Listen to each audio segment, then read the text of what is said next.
नमस्कार साथियों, success point के यूट्यूब प्लेटफॉर्म पर आपका बहुत बहुत स्वागत है।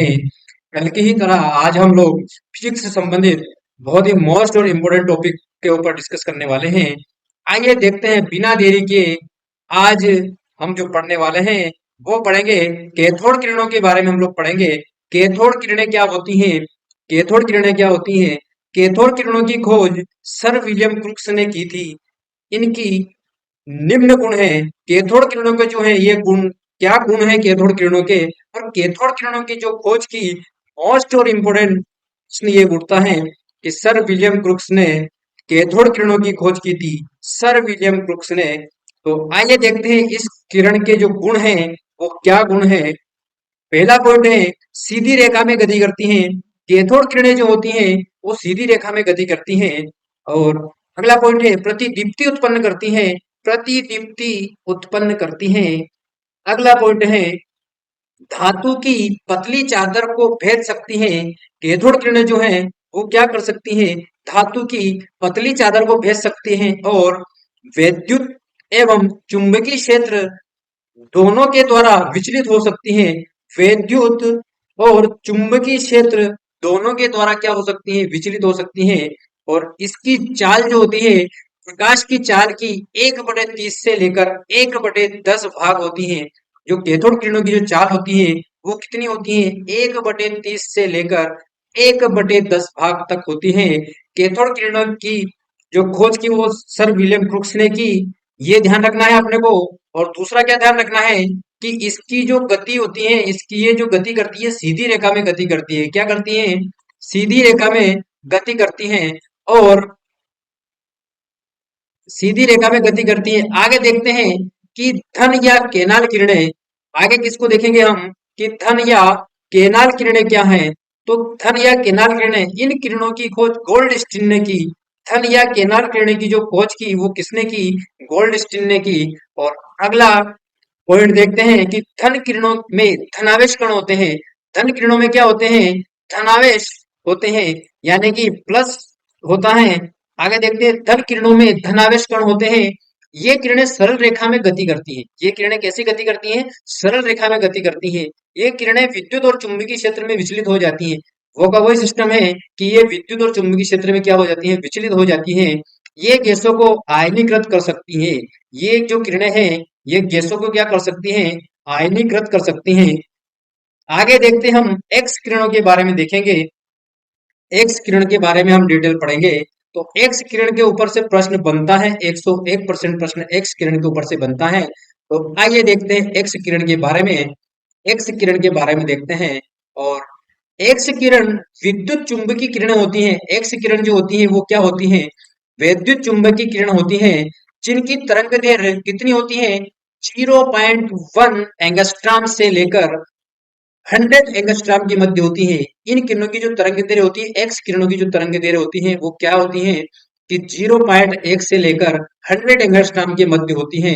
अगला पॉइंट है कि एक्स किरणों की खोज किसने की? तो रॉयंटजन ने एक्स किरणों की खोज की। Most important IMP, IMP most important IMP point है एग्जाम की दृष्टि से।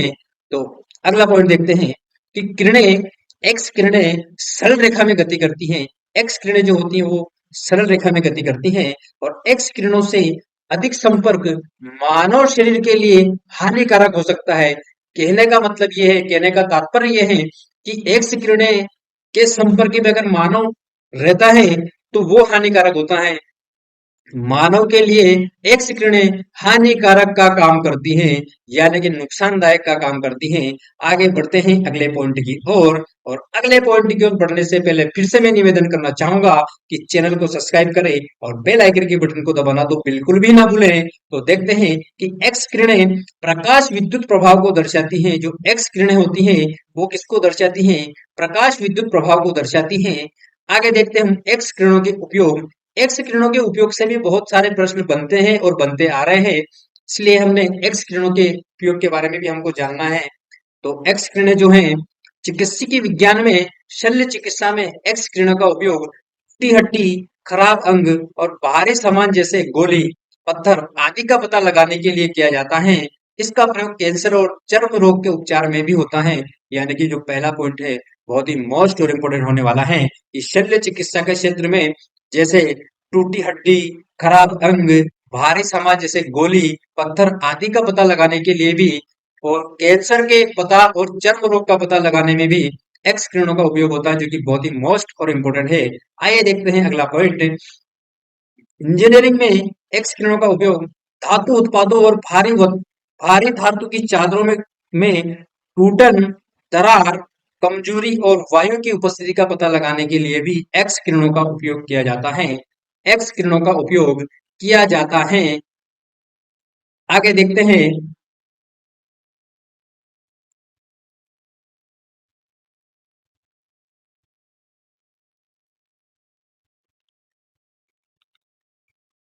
वैज्ञानिक कार्यों में एक्स किरणों का उपयोग क्रिस्टलीय संरचना और जटिल अणुओं के अध्ययन में किया जाता है। वैज्ञानिक कार्यों में भी किया जाता है। अगला है कस्टम यानी कि सीमा शुल्क विभाग में एक्स किरणों में छिपी प्रतिबंधियों सामानों का पता लगाने में भी इसका उपयोग किया जाता है। आगे देखते हैं, अगले टॉपिक की ओर बढ़ते हैं और अगला टॉपिक है रेडियो एक्टिविटी। रेडियो एक्टिविटी के बारे में हम लोग जानेंगे। तो रेडियो एक्टिविटी जो है उसके बारे में हम लोग जानेंगे और देखते हैं रेडियो एक्टिविटी के बारे में। रेडियो एक्टिविटी की खोज हेनरी बेकुरल, मैडम क्यूरी और पियरे क्यूरी ने की थी, जिसके लिए उन्हें संयुक्त रूप से नोबेल पुरस्कार भी मिला था। बहुत मोस्ट और इम्पोर्टेंट आईएमपी फैक्ट है कि रेडियो एक्टिविटी की जो खोज है वो हेनरी बेकुरल, मैडम क्यूरी और पियरे क्यूरी ने की, जिसके लिए उन्हें संयुक्त रूप से क्या मिला, नोबेल पुरस्कार मिला। प्रश्न ये उठता है कि रेडियो एक्टिविटी के लिए जो खोज करता है जैसे कि हेनरी बेकुरल, मैडम क्यूरी और पियरे क्यूरी ने जो संयुक्त रूप से उनको कौन सा पुरस्कार मिला, तो उनको जो पुरस्कार मिला वो मिला नोबेल पुरस्कार। उनको जो पुरस्कार मिला वो कौन सा पुरस्कार मिला, नोबेल पुरस्कार मिला। और आइए देखते हैं नाभिकीय विखंडन। नाभिकीय विखंडन के बारे में हम लोग देखेंगे। तो नाभिकीय विखंडन के बारे में प्रश्न आता है, हमेशा से प्रश्न आता है दोस्तों। ये जो हम लोग पढ़ रहे हैं ना, ये इनमें से प्रश्न बनने ही है, 101% प्रश्न बनने हैं। आगे देखते हैं परमाणु बम नाभिकीय विखंडन पर आधारित होता है। प्रश्न बनता है कि परमाणु बम किसके ऊपर या किसके अंतर्गत या किसके अंतर्गत आधारित होता है, किस पर आधारित होता है परमाणु बम जो है वो किस पर आधारित होता है। तो परमाणु बम जो है नाभिकीय विखंडन के पर आधारित होता है। परमाणु बम जो है नाभिकीय विखंडन के पर आधारित होता है। और यूरेनियम 235 और पीयू 239 का प्रयोग विखंडनीय पदार्थों के रूप में किया जाता है। नाभिकीय विखंडन का प्रथम प्रदर्शन हेलिन और फ्रिस्टस स्टार्समैन ने किया था। तो प्रश्न ये बनता है, पहली ही लाइन इतनी मोस्ट और इम्पोर्टेंट है कि नाभिकीय विखंडन जो है किस पर आधारित है। तो नाभिकीय विखंडन जो है, सॉरी, परमाणु बम किस पर आधारित है, तो परमाणु बम जो है वो नाभिकीय विखंडन पर आधारित है। आगे देखते हैं हम नाभिकीय संलयन, देखते हैं कि नाभिकीय संलयन होता क्या है। नाभिकीय संलयन क्या होता है, तो नाभिकीय संलयन देखते हैं जब जब दो या दो से हल्के नाभिक आपस में मिलकर एक भारी नाभिक बनाते हैं, ये क्रिया क्या कहलाती है, नाभिकीय संलयन कहलाती है। संलयन का मतलब होता है आपस में जुड़ना, दो नाभिकों का आपस में जुड़ना नाभिकीय संलयन कहलाता है। और नाभिकीय विखंडन क्या होता है, जो नाभिकीय विखंडन होता है कि एक बड़ा नाभिक टूटकर दो छोटे छोटे नाभिक बनाता है। तो देखते हैं नाभिकीय संलयन प्रक्रिया हेतु 108 के कोटि का तापमान होने की आवश्यकता होती है, यानी कि केल्विन 108 केल्विन की टेम्परेचर होना बहुत जरूरी है। आइए देखते हैं हाइड्रोजन हाइड्रोजन बम का निर्माण अमेरिकी वैज्ञानिक द्वारा 1952 में किया था। अब प्रश्न ये बनता है कि हाइड्रोजन बम का जो निर्माण है वो किस वैज्ञानिक द्वारा, अमेरिकी वैज्ञानिक द्वारा कौन से सन में किया था, तो 1952 में किया था। यह नाभिकीय संलयन पर आधारित है। अब प्रश्न ये बनता है कि जो हाइड्रोजन बम है वो किस पर आधारित है, तो हाइड्रोजन बम जो आधारित है वो नाभिकीय संलयन पर आधारित है। नाभिकीय संलयन पर हाइड्रोजन बम आधारित है। और प्रश्न ये बनता है कि हाइड्रोजन बम परमाणु बम किस पर आधारित है, तो स्वाभाविक परमाणु बम नाभिकीय विखंडन पर आधारित है। और परमाणु बम की तुलना में 1000 गुना अधिक शक्तिशाली है। यानी कि जो हाइड्रोजन बम है वो परमाणु बम की तुलना में, प्रश्न आता है कितने हजार गुना शक्तिशाली है, तो 1000 गुना शक्तिशाली है। देखते हैं अगला टॉपिक, यानी कि नाभिकीय रिएक्टर के बारे में पढ़ेंगे। नाभिकीय रिएक्टर के बारे में पढ़ेंगे और नाभिकीय रिएक्टर के बारे में देखते हैं कि नाभिकीय रिएक्टर क्या बोलता है। नाभिकीय रिएक्टर क्या क्या पॉइंट आ सकते हैं। तो नाभिकीय रिएक्टर एक संयंत्र है। क्या है एक नाभिकीय रिएक्टर? एक प्रकार का संयंत्र है जिसमें नियंत्रण नाभिकीय विखंडन की अभिक्रिया होती है, जिसमें नियंत्रित नाभिकीय विखंडन की अभिक्रिया होती है। प्रथम नाभिकीय संयंत्र की स्थापना शिकागो में वैज्ञानिक एनरिको फर्मी के निगरानी में हुई थी। प्रश्न ये बनता है बहुत मोस्ट और इम्पोर्टेंट कि प्रथम नाभिकीय संयंत्र की स्थापना कहाँ हुई। तो प्रथम नाभिकीय संयंत्र की स्थापना जो हुई वो शिकागो में हुई और एनरिको फर्मी की निगरानी में हुई। और अगला पॉइंट देखते हैं, तीव्र गतिमान न्यूट्रॉनों को धीमा करने के लिए भारी जल, ग्रेफाइट और बेरिलियम ऑक्साइड का प्रयोग होता है। इसे क्या कहते हैं? मंदक कहते हैं। अब मंदक क्या होता है, मंदक क्या काम करता है? तो तीव्र गतिमान न्यूट्रॉनों को धीमा करने के लिए भारी जल, ग्रेफाइट और बेरिलियम ऑक्साइड का प्रयोग होता है। इसे मंदक कहते हैं। मंदक किसे कहते हैं? यानी कि जो गतिमान जो न्यूट्रॉनों की जो गति है उसको ठंडा कर दे, उसको कम कर दे, उसे ही मंदक कहते हैं। तो नाभिकीय आगे बढ़ते हैं और देखते हैं कि नाभिकीय रिएक्टर के उपयोग देखेंगे। नाभिकीय रिएक्टर से भी प्रश्न बहुत ज्यादा बन रहे हैं। तो नाभिकीय रिएक्टर के बारे में देखेंगे और नाभिकीय रिएक्टर के बारे में देखेंगे कि यह विखंडन के दौरान उत्पन्न ऊर्जा के से विद्युत ऊर्जा उत्पन्न करता है। पॉइंट क्या है? पॉइंट एक बार और देखना है कि यह विखंडन के दौरान, जब विखंडन होता है तो उसके दौरान उत्पन्न ऊर्जा से विद्युत ऊर्जा उत्पन्न करता है। क्या क्या उत्पन्न करता है? विद्युत ऊर्जा उत्पन्न करता है। और विभिन्न संभारिक यानी कि आइसोटोप निर्माण में नाभिकीय रिएक्टर में कई भाग होते हैं जो कि निम्न है। क्या क्या भाग हैं, क्या क्या उपयोग होता है, ये सब चीजें दे रखी हैं। तो देखते हैं, पहला पॉइंट देखते हैं कि विखंडनीय ईंधन यूरेनियम 235 या यूरेनियम 239 का प्रयोग होता है। अगला है मंदक न्यूट्रॉनों की ऊर्जा को कम कर देता है। मंदक न्यूट्रॉनों की जो ऊर्जा है उसको क्या कर देता है? कम कर देता है, जिससे उन्हें विखंडन अभिक्रिया के लिए बाद में प्रयोग किया जा सकता है। क्यों कम कर देता है? क्योंकि उससे विखंडन अभिक्रिया जब होती है तो बाद में प्रयोग की जाती है। अगला है भारी जल और ग्रेफाइट का प्रयोग जो है मंदक के रूप में किया जाता है। प्रश्न बनता है मोस्ट इंपोर्टेंट पॉइंट कि मंदक का उपयोग किसके रूप में या भारी जल का उपयोग किसके रूप में किया जाता है या ग्रेफाइट का उपयोग किसके रूप में किया जाता है। तो मंदक के रूप में ग्रेफाइट और भारी जल का उपयोग किया जाता है। मंदक के रूप में भारी जल का उपयोग किया जाता है। हजारों बार प्रश्न देखने को मिल रहा है। आइए देखते हैं, यूरेनियम नाभिक के विखंडन से उत्पन्न अधिक न्यूट्रॉनों को अवशोषित करने के लिए बोरान और कैडमियम छड़ों का प्रयोग होता है, जिससे श्रृंखला अभिक्रिया को रोका जा सके। यानी कि जो श्रृंखला अभिक्रिया है उसको कैसे रोका जा सके। तो प्रश्न ये बनता है कि बोरान और कैडमियम की छड़ों का प्रयोग होता है, जिससे जिससे श्रृंखला अभिक्रिया जो है उसको रोका जा सकता है। आइए देखते हैं आगे। आगे देखते हैं, न्यूटन की गति के हम लोग नियम देखने वाले हैं। न्यूटन की गति के नियम देखने वाले हैं। और न्यूटन की गति के जो नियम हैं सभी लोगों ने पढ़े हुए हैं, लेकिन इससे फिर से भी इससे ही प्रश्न बन रहे हैं आने वाली प्रत्येक एग्जाम में।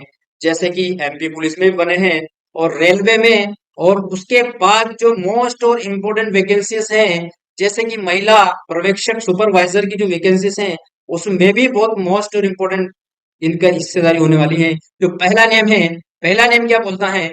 पहला नियम कहता है कि प्रत्येक वस्तु अपनी स्थिर अथवा सरल रेखा में एक समान चाल से गति की प्रारंभिक अवस्था को बनाए रखती है, जब तक कि उस पर कोई बाह्य बल आरोपित नहीं किया जा सकता है, जिसे गैलीलियो अथवा जड़त्व का नियम भी कहते हैं। सरल भाषा में बताता हूं कि यदि कोई वस्तु है स्थिर है तो स्थिर रहेगी, यदि कोई वस्तु गतिशील है तो गतिशील रहेगी, जब तक कि उस पर कोई बाहरी बल आरोपित नहीं किया जा सकता है, जब तक उस पे ऊपर कोई बाहरी बल न लगाया जाए। उदाहरण देखते हैं, बहुत शानदार उदाहरण है। धीमी गति से गतिमान किसी रेलगाड़ी बस से कूदने पर व्यक्ति का गाड़ी की गति की ओर दिशा में दूसरी ओर दौड़ना चाहिए।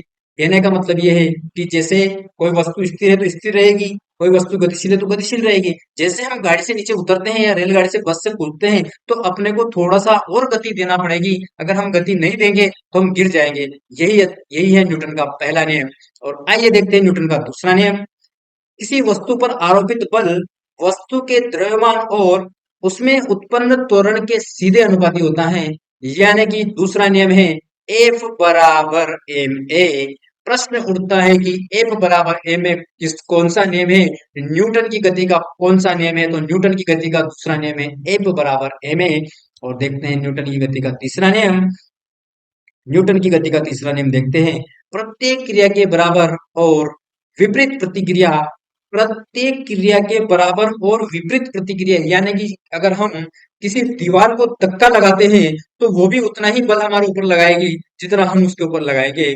तो ये चीज होती है प्रत्येक क्रिया। अगर हम एक गेंद को अगर जमीन पर डालते हैं तो गेंद ऊपर जितना जितना हम जोर से नीचे उसको दबाव लगाएंगे, जितना बल लगाए, जितना बल आरोपित करेंगे वो उतनी ही तेज गति से ऊपर जाएगी। यानी कि प्रत्येक क्रिया के विपरीत प्रतिक्रिया होती है। आइए देखते हैं इसका उदाहरण, जो कि अधिकतर एग्जामों में पूछा जाता है कि ट्रेन की बोगियों में ट्रेन की शटिंग के दौरान लगने वाले तेज झटकों से बचने के लिए बंकर्स होते हैं।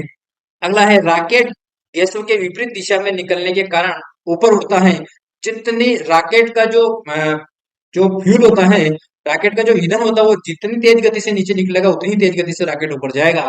छोटी गेंद है वो द्रव में डूब जाती है, जबकि अ, ये इसका उदाहरण नहीं है। आइए देखते हैं अगला टॉपिक, जो कि वृत्तीय गति से संबंधित है। और ये हमारा आज का लास्ट टॉपिक हो सकता है। वृत्तीय गति से संबंधित आज का लास्ट टॉपिक हो सकता है, वृत्तीय गति से संबंधित। देखते हैं, जब कोई पिंड किसी वृत्ताकार मार्ग पर चक्कर लगाता है, जब कोई पिंड किसी वृत्ताकार मार्ग पर चक्कर लगाता है तो क्या होता है? उसकी गति वृत्तीय गति कहलाती है। जैसे कोई कोई गेंद है या कोई इंसान अगर वृत्ताकार मार्ग में अगर चक्कर लगा रहा है तो उस गति को क्या बोलेंगे? हम उस गति को बोलेंगे वृत्तीय गति। पिंड के वृत्ताकार मार्ग पर गति करने के लिए वृत्त की त्रिज्या के अनुदिश आवश्यक बल को अभिकेंद्री बल कहते हैं। प्रश्न आता है अभिकेंद्री बल और अपकेंद्री बल दोनों आते हैं और दोनों पर ही प्रश्न बनते हैं। इसलिए ये जो जो टॉपिक है ये बहुत मोस्ट और इम्पोर्टेंट है। केंद्रीय बल वह आवासी बल है जो परिमाण में अभिकेंद्रीय बल के बराबर परंतु विपरीत दिशा में होता है। परंतु दिशा में कैसा होता है? विपरीत होता है। नोट करना इस पॉइंट को, एक बार और देखना अगर समझ में नहीं आए तो। जैसे क्रीम हटाना, वॉशिंग मशीन में ड्रायर अभिकेंद्री बल के सिद्धांत पर कार्य करता है। क्रीम को हटाना और वॉशिंग मशीन का जो ड्रायर जो अभिकेंद्री बल के ऊपर ही कार्य करता है। मोस्ट इंपोर्टेंट पॉइंट है और मोस्ट इंपोर्टेंट टॉपिक है। आइए देखते हैं, आगे बढ़ते हैं घर्षण की ओर। और घर्षण की ओर बढ़ने से पहले मैं फिर से सभी लोगों से मैं निवेदन करना चाहूंगा कि अभी तक जिसने सब्सक्राइब नहीं किया चैनल सब्सक्राइब करें और मुझे सपोर्ट करें। मुझे आपके सपोर्ट की बहुत ज्यादा जरूरत है। देखते हैं घर्षण। घर्षण के बारे में हम पढ़ेंगे। जब एक वस्तु किसी दूसरी वस्तु की सतह पर फिसलती अथवा लुढ़कती या ऐसा करने वाली होती है तो सतह पर एक विपरीत बल उत्पन्न होता है जिसे घर्षण बल कहते हैं। घर्षण के कारण हम पृथ्वी की सतह पर ही चल सकते हैं। प्रश्न आता है कि हम पृथ्वी की सतह पर क्यों चल सकते हैं? तो घर्षण के कारण ही हम पृथ्वी की सतह पर चल सकते हैं, घर्षण के कारण ही। अगला पॉइंट है, वाहनों में ब्रेक लगाने पर केवल घर्षण के कारण ही रुकते हैं। अगर हम वाहनों में जो ब्रेक लगाते हैं तो वो कब रुकेंगे? जब घर्षण पैदा होगा। इसीलिए आपको पता हो तो टायर में कुछ आकृतियां दी जाती हैं। क्यों दी जाती है? क्योंकि वो घर्षण पैदा कर सके। तो इसी के ऊपर आपका अगला नियम है पास्कल का नियम, इसी के आधारित है। पास्कल का नियम जो है इसी के ऊपर आधारित है, पास्कल का नियम।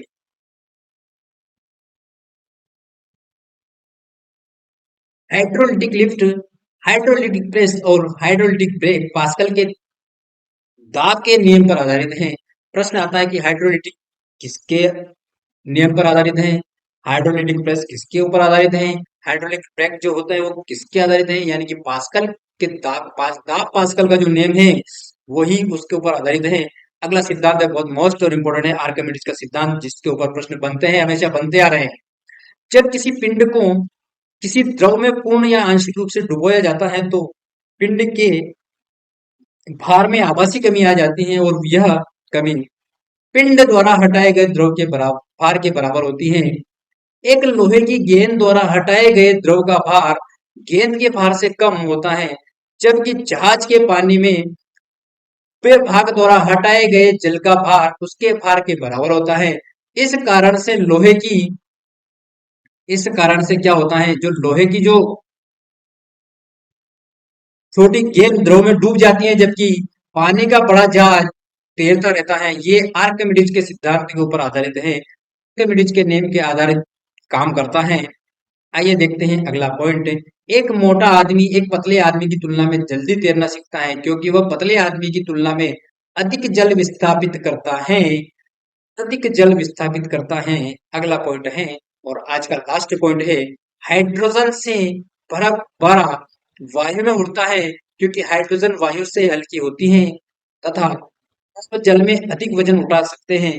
कहने का मतलब ये है कि जो आर्किमिडीज का सिद्धांत बोलता है कि जैसे हम पानी कुएं में से पानी निकालते हैं बाल्टी से, तो जब तक बाल्टी पानी के अंदर रहती है तब तक हमें भार कम लगता है, लेकिन जैसे ही बाल्टी पानी से बाहर आती है और हमें भार कम महसूस होने लगती है, भार महसूस होने लगता है। तो दोस्तों, ये रहे आज के कुछ मोस्ट इंपोर्टेंट टॉपिक, जिसके ऊपर एग्जाम में प्रश्न बनने वाले हैं और बनते ही आ रहे हैं।